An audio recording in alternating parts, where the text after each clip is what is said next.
Hello, and welcome to the 2022 Virginia Festival of the Book, presenting a virtual school visit with Shannon Hitchcock. I'm Sarah Lawson, Associate Director of the Virginia Center for the Book, a program of Virginia Humanities. Thanks for joining us. A couple notes before we begin. Please share your questions for the author using the Q&A tab on Zoom, and we will get to as many as possible at the end of today's event. This event also has optional closed captioning, which you can turn on and customize at any time using the tab at the bottom of your window. Also, if you'd like to rewatch this event later, it will be available along with other videos from festival speakers at vabook.org/watch. Now, I'm pleased to introduce today's featured author, Shannon Hitchcock, author of She Sang for the Mountains, the story of Jean Ritchie-Singer, songwriter, activist, was born in North Carolina and grew up in the foothills of the Blue Ridge Mountains. She is the author of 4 middle grade novels and 2 picture book biographies. She Sang for the Mountains is a lyrical picture book biography of singer and activist Jean Ritchie-Singer that traces her life from the Cumberland Mountains of Kentucky to New York City and beyond as her protest songs inspired a nation. Publishers Weekly called it a hearty portrait of the mother of folk, emphasizing the belief that music can create change. Shannon, thank you so much for being here. Take it away. Thank you.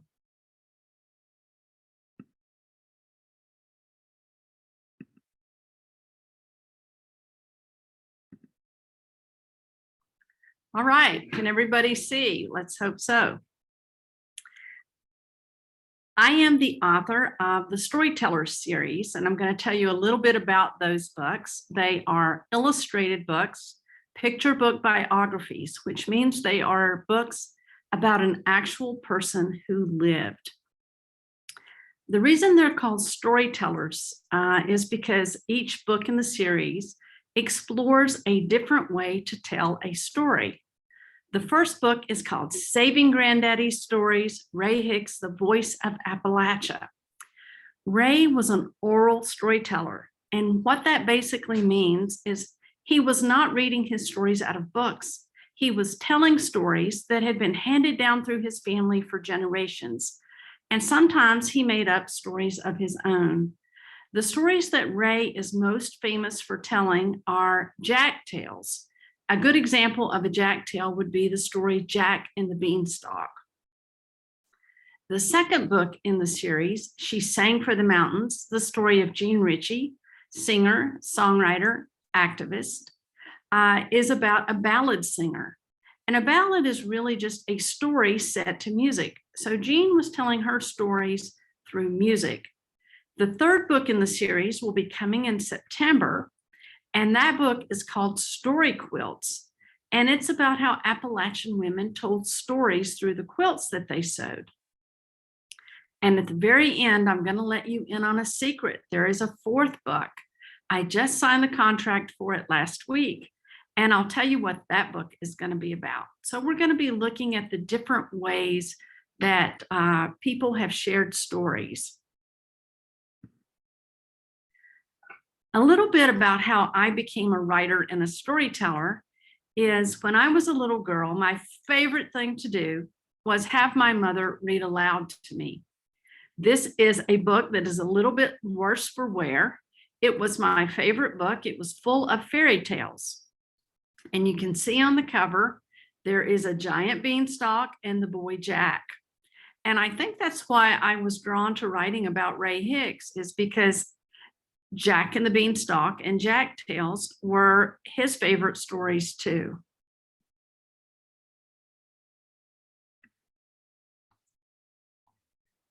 I grew to love stories because of my mom reading aloud to me, but I became a storyteller because of my sister. Here you see the 2 girls in the rocking chairs. I am the larger child, and then my sister Robin is waving to you. When we were little girls, we shared a bedroom, and my parents would turn out the lights and expect us to go to sleep, but that never happened. Robin would whisper, "Tell me a story." I could not read her a story because the lights were out, so I had to make up stories, and I'm still making up stories today.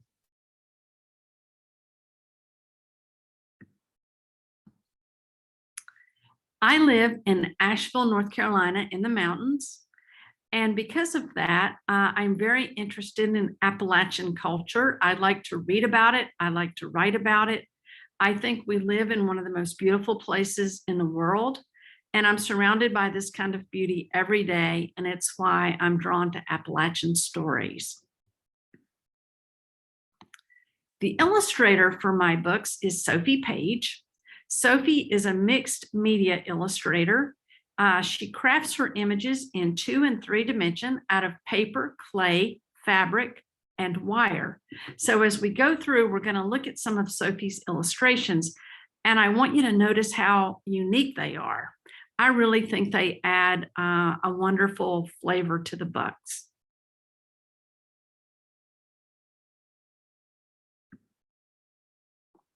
We're going to start and talk about Ray's story for just a minute, and then we'll switch over and we'll talk about Jean's story. So let's start with Saving Granddaddy Stories, Ray Hicks, the Voice of Appalachia.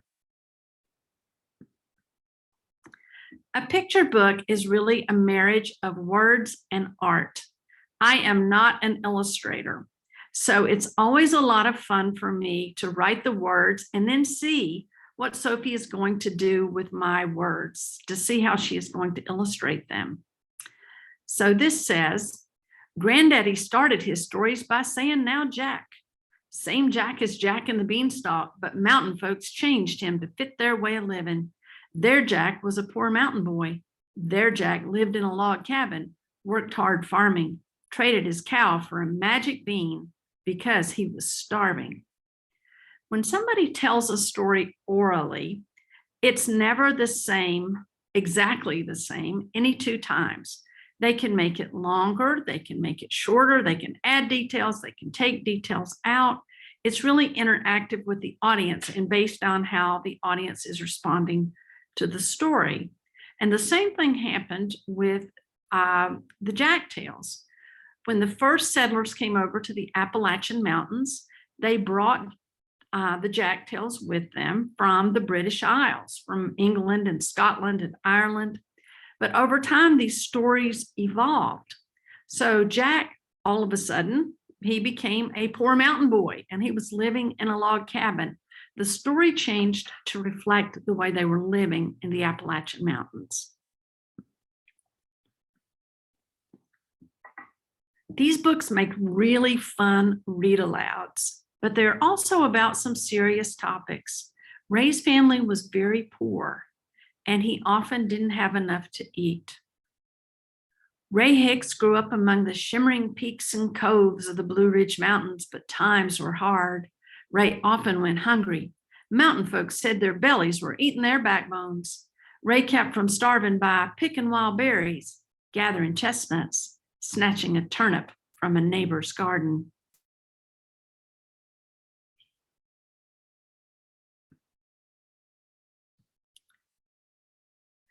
Ray also wore hand-me-down clothes because his family was poor.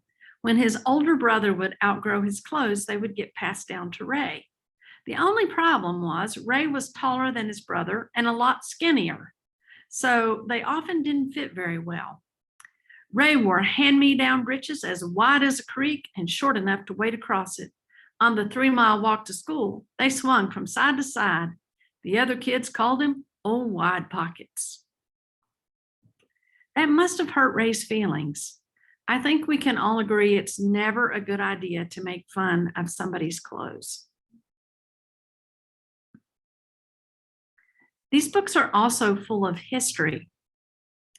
Song catchers were men and women who traveled across the United States between the First and the Second World War, and they went into these remote areas and they recorded folk songs because they were afraid they would be forgotten. Both Ray's family and Jean's family were recorded by song catchers. Ray's family was recorded by Frank and Ann Warner, and Jean's family was recorded by Cecil Sharp. When Ray was a teenager, song catchers traveled the country recording folk songs. Ray's kin sang lonesome ballads, fiddled and danced, strummed handmade banjos and dulcimers.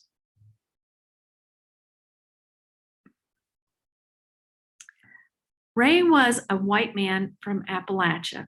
But every year he went to the International Storytelling Festival in Jonesboro, Tennessee. So a very easy way to make learning about Ray and oral storytelling multicultural is to look at the International Storytelling Festival in Jonesboro, because people come from all over the world, from every cultural background you can imagine, to tell their stories.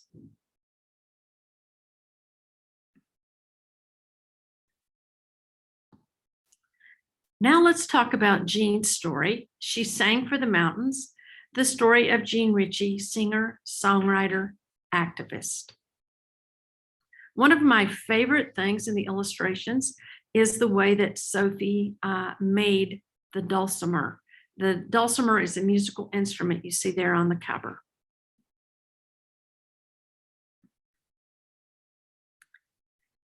These books are full of figurative language, and that's just a way that writers make their stories more colorful. I'll give you an example as we look at the text. In the Cumberland Mountains of Kentucky, Jean Ritchie heard music everywhere. In the twinkling stream, in the hoot owl's call, when the rain played a lullaby on the farmhouse roof. Now, when I say the rain played a lullaby, the rain wasn't actually playing a lullaby, right? But anybody who's ever slept at night, especially under a tin roof, and heard rain hit the roof, it kind of lulls you to sleep. So that's just a more colorful way that I tell you what was happening and how Jean heard music everywhere.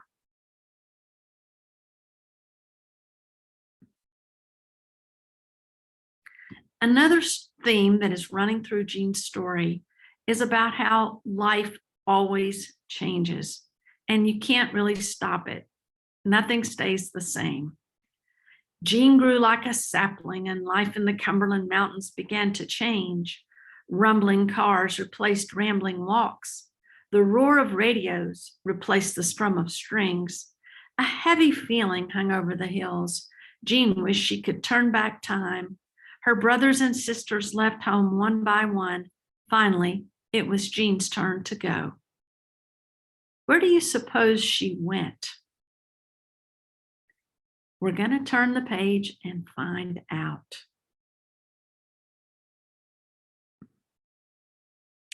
Jean went to New York City.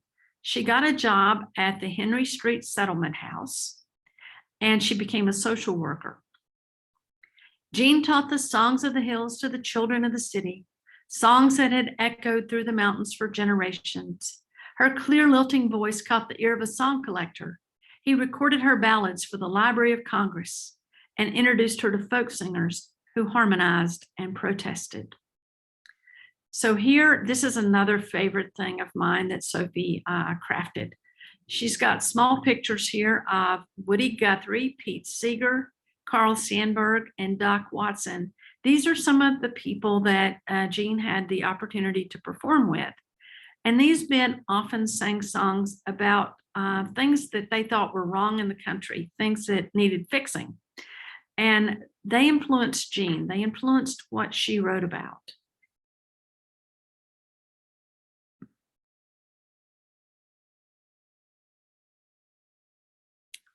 Though Jean was far from home, she had something to protest too. Companies who mined the coal and moved on, leaving old men with black lung disease, young men in need of work, and rusty railroad cars. So Jean is going to use her voice.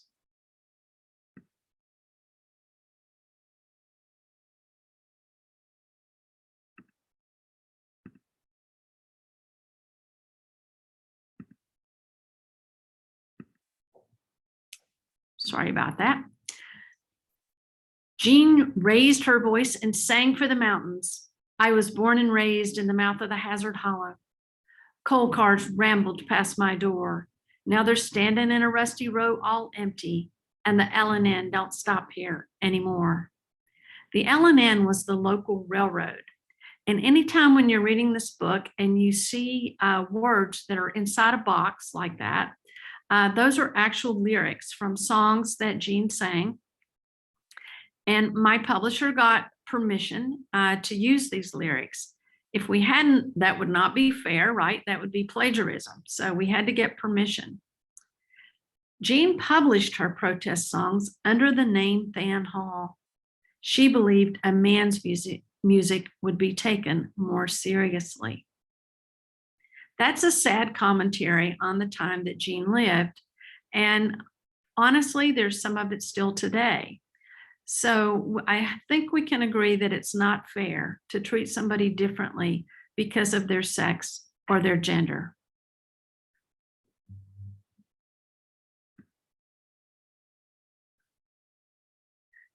Jean inspired other people.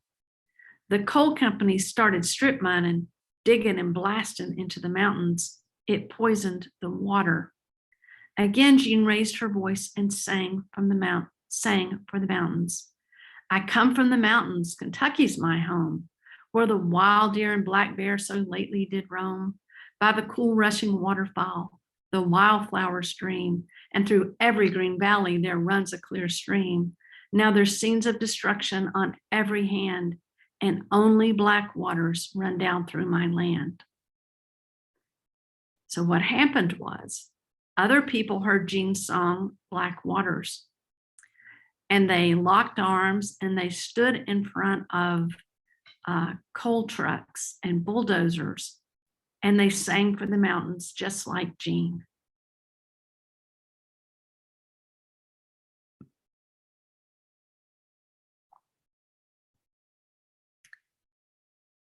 Strip mining gave way to mountaintop removal, blowing the tops off mountains to mine for coal. It ripped trees from the forest, filled valleys with rocks and dirt, left the mountains desolate, bare, and ugly. The thing about mountaintop removal is once you blow the top off of a mountain, you can never put it back. You have altered the landscape forever.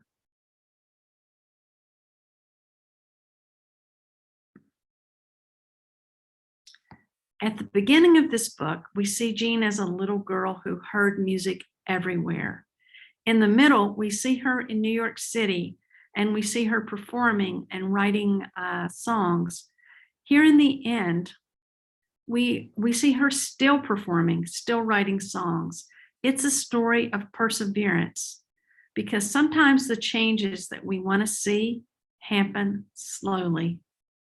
Jean wrote another song, an environmental hymn. She raised her voice and sang for the mountains. My Lord, he said unto me, do you like my garden so fair? You may live in this garden if you'll keep the grasses green, and I'll return in the cool of the day.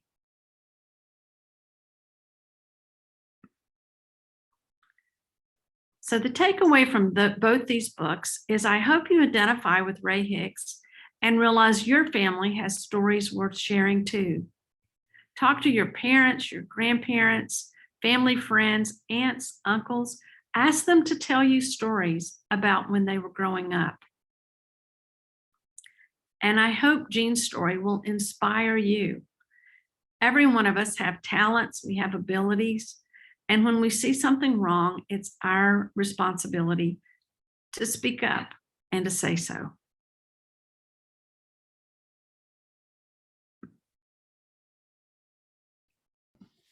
If your teacher would like to teach you more about Jean and Ray, on YouTube, you can listen to Jean sing all of the songs that are in the text of this book.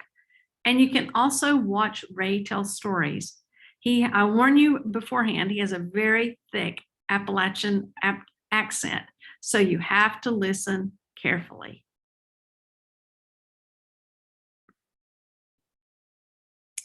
So I told you a third book is coming in September, and that book is called Story Quilts. Sophie is also the illustrator for the entire series.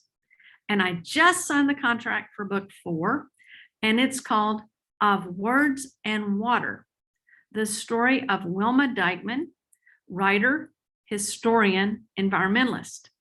And Wilma was a writer who a lot of her fiction and nonfiction dealt with river contamination. And so Wilma was a writer that helped inspire activists that eventually we ended up having the Clean Water Act. So she was just one part of that, one small part of that. So now I'm going to stop sharing my screen and we will have some time for questions.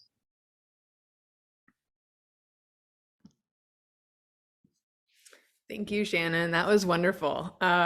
Just amazing to see how the artwork came together and hear more about the stories and the people that inspired the stories. We have some great questions from students in the Q&A, and everyone out there, remember that you can add yours still to the Q&A or the chat.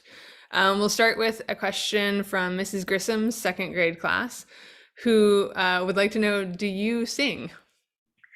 No. Well, that's not entirely true. I do. You just don't want to hear it. I don't sing very well. Fair enough. So kind of related, when did you know that you wanted to be a storyteller, since obviously you did not want to be a singer? That really, when I was a little girl, I started telling stories with my sister, and all through school, my favorite classes were always English classes and stories.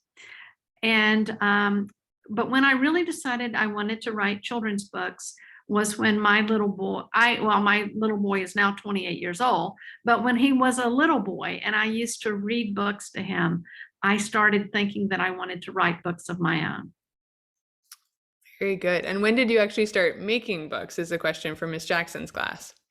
My first book was published in 2013. That was, now I will tell you that before that, I was publishing magazine stories with highlights for children and Cricket and Pockets and some of the little magazines. So my first magazine story was published in 2005. Okay, very good. And what was the title of the first book you wrote, is a question that someone put in the Q&A. The first book I wrote was called The Ballad of Jessie Pearl. Excellent, thank you. All right, we have another question from Miss Jackson's class. How long did this book take for you to make from start to finish, the most recent one? The Jean Ritchie book, it probably, now when I tell you a couple of years, all of that's not me, right? Because I write the book and then, or I write the words and then I sell them to a publisher. And then, the publisher contracts an illustrator, and then the illustrator has to work on those with an art director. And then, books go out about 3 months ahead of time to review journals.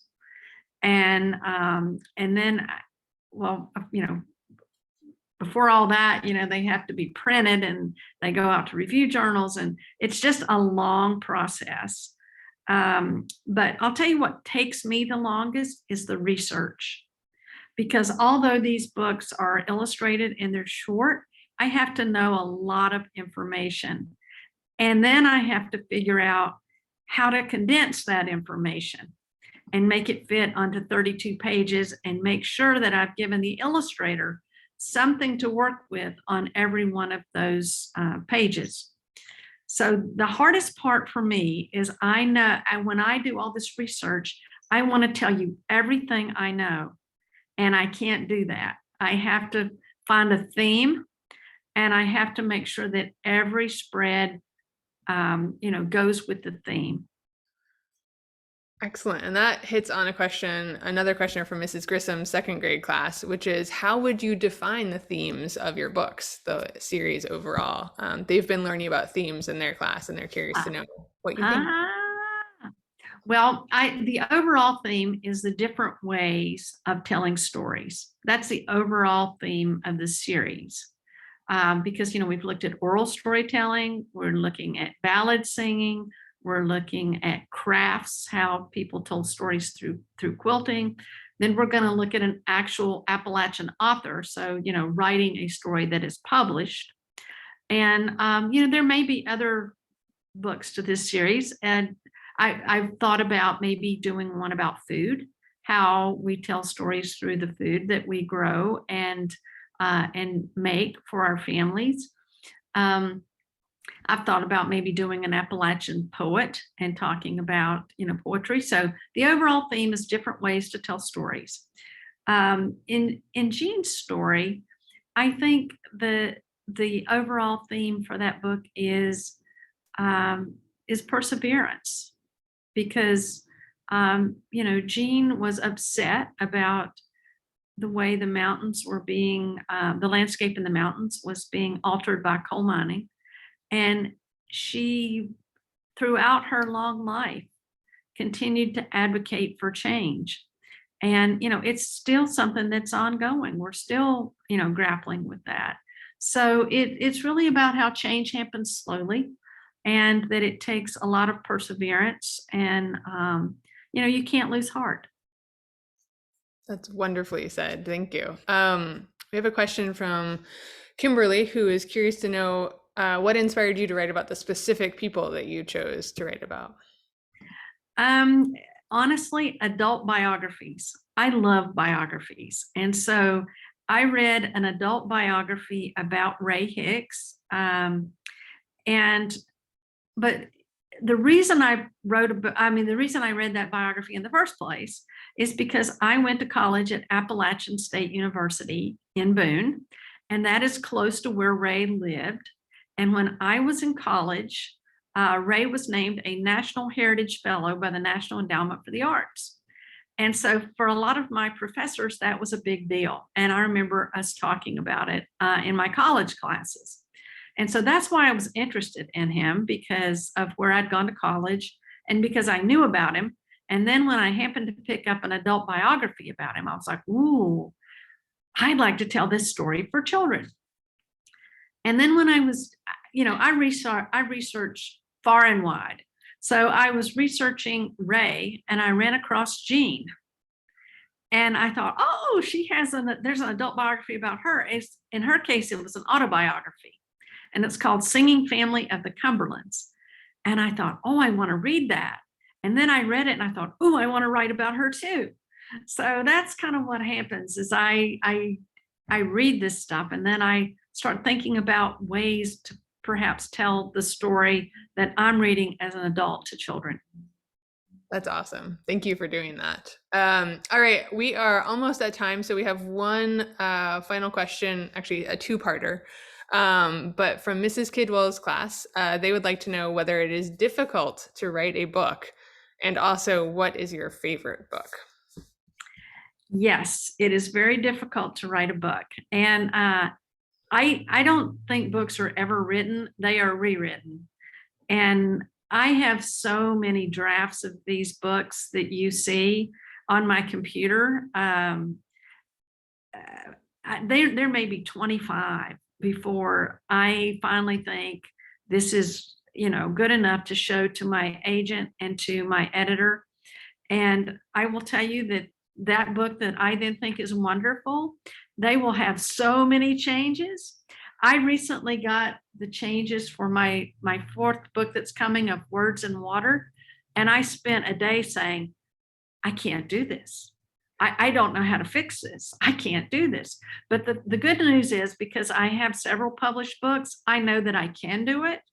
And I know that that's just part of my initial reaction to getting those letters. It's just like, ah! And that if I just keep thinking about it, that it will come to me and I will know how to fix it, because I am an okay writer, but I am an excellent reviser. Very and good. What was the second part? Favorite book, or maybe a book that you would recommend to young readers out there? Oh, there are so many. It's like where the only thing I can do is tell you the most recent books that I have read. I don't know that I really have a favorite. I read a book called Roll With It by Jamie Sumner that I thought was really good. It's about a little girl, a young girl who has cerebral palsy, but it's just done so well. And Jamie herself has a child with cerebral palsy, and I think she just did a fantastic job on this book. And I haven't read this book yet, but I have one that, let me see where it got to.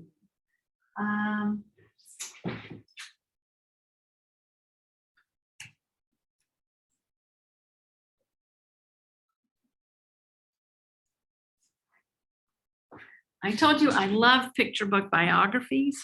And so this one is called Ben Franklin's Big Splash, the mostly true story of his first invention. It's by Barb Rosenstock. So I'm always ordering books. And so this one is one that I've read, and it's in my to be read stack.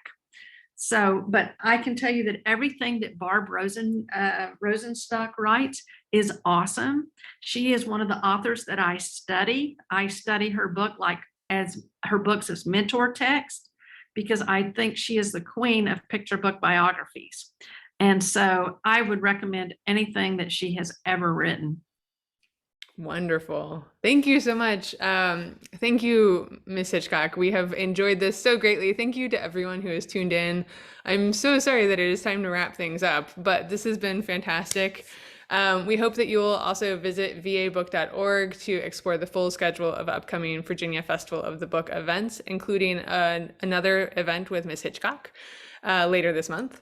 And thank you again for tuning in. Thank you, Shannon. Bye. Thank you so much.